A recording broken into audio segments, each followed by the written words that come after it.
Even the greats have bad days. Now, I've done a lot of videos recently about anxiety and depression and mental health in general and ways that you can get better. And I sometimes feel like I'm talking from a position where all of my issues have gone. Or at least that's how it comes across. Like I say, oh, I've dealt with these issues, I've dealt with these issues. And for a large part, I have. Like the things that stopped me from living my life to the full are no longer boundaries. But that's not to say that I don't have bad days anymore.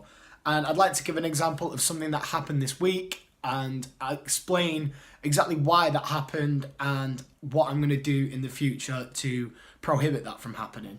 So essentially, where I work, there was a staff do, and it was a couple of days ago, and everyone was going to this place called Jump, which is like some inflatable, I don't know, adventure jumping park thing. I'm not entirely sure.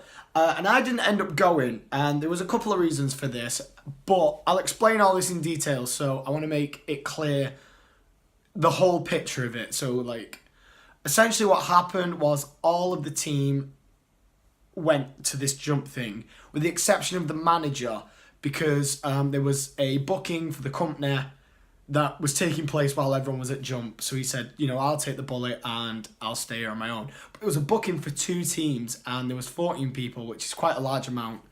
So I decided that I'd stay behind too and I'd help out because it wasn't fair to leave him just on his own. Sounds very noble, and a large part of it, I'd say this is like a 50-50 thing. A large part of it was that I did want to help. Not denying that at all. I'm not trying to like be humble about it or anything. I did want to help. I wanted to be a good guy. But a large part of it was I was having a really bad day in terms of depression. So I'd woke up and I felt really low and I didn't really want to do anything, and the idea of going to this social situation was just a nightmare for me. And I explained that as well. I explained that to the manager and told him that was part of my reason for staying as well. But my issue is that I don't mind the fact that I didn't go if it was wholly my choice, or if it was like mostly my choice. Like, I feel like I took that decision because I felt bad, because I was feeling low. Would I have took that decision if I wasn't feeling low? That's the kind of thing.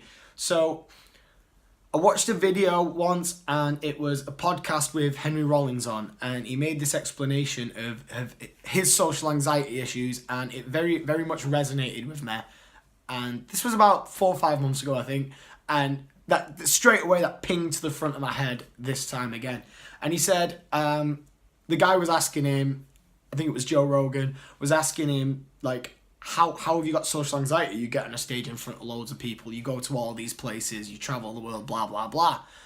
And he says, I can be in front of people, but I can't be around people. And that's something I feel very much like, even though I can get on a stage in front of like 100 people and sing and dance and act like an idiot, you put me in like an actual social environment and I do feel like very close and personal social environment, I do feel very uncomfortable. And a lot of people find that surprising about me, but that is the truth, and that is a big part of why I didn't want to go. I felt low, and the idea of being in this social environment where I was going to feel uncomfortable, it didn't seem the wise choice. And in all honesty, I very much regret that decision, simply because I feel I took it because I was afraid of that social situation. If I hadn't been afraid of that social situation, I may still have took that decision. I think I probably would. I think I probably would have stayed and helped out because I didn't want the dude staying on his own and dealing with 14 crazy customers. But I didn't feel it was wholly my decision. I feel like I let my issues direct my decision, and that's not a good thing. So what I did to make up for it was I still went out afterwards. After the jump thing, everyone went out for drinks, blah blah blah, and I did that. I went to the pub and I sat in, and I don't drink, so I didn't have like the kind of comfort blanket of alcohol to steady my nerves, to make me feel more comfortable in the situation. But I stayed in and it was great. I had a fantastic time. Absolutely loved it. And there's a thing with like social anxiety that needs to be pointed out to people who don't have it but have friends or colleagues that do. It's not personal. No part of me feels uncomfortable around these people. I feel uncomfortable in a situation like that. I love these people there. They're awesome. They're the best team I've ever worked with in a job. Absolutely fantastic. I feel like they're actual friends and not just colleagues. It's incredible. I've never had that situation before. So if any of them are watching this, don't feel like you've made me feel uncomfortable in any way, because it's not. It's just my little wonky head, to be honest. But yeah, that whole kind of notion of finding it uncomfortable to be around people. I was thinking about why is that? Why do I feel uncomfortable around people? And the truth of it is, and I'm going to get a bit deep now, but the truth of it is, for whatever reason, and I might explore this and do a video on that, explore like my past, my childhood, blah, blah, blah. Because I do have ideas that need thinking about. But before I do that, I just want to point out, like, if you are in a similar situation and you feel like you need to delve into your past to find out the answers and bring them to the fore, the past isn't as important as what you're going to do in the future. You can't change the past, but you can change the future. Knowing and understanding your past can be helpful, but it is not the fix. It's not the primary cure. It doesn't matter what happened in the past. What matters is what you're going to do now. So make positive changes today and drink lots of water. As I always say, drink lots of water.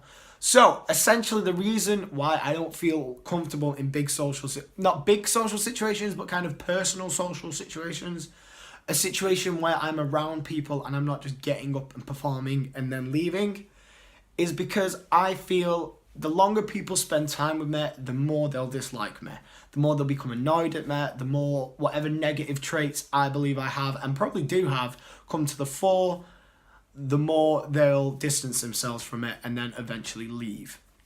For whatever reason that is the crux of the matter, and that is why I dislike the social situations. It's strange because when I did go out in this social situation, my instant reaction is to be the performer, to draw attention to myself. It's weird, it's complicated. You'd think someone with some kind of like social anxiety about personal social situations would like cower in the corner, stay out of sight, or well, if I stay quiet, people can't find out about the real me.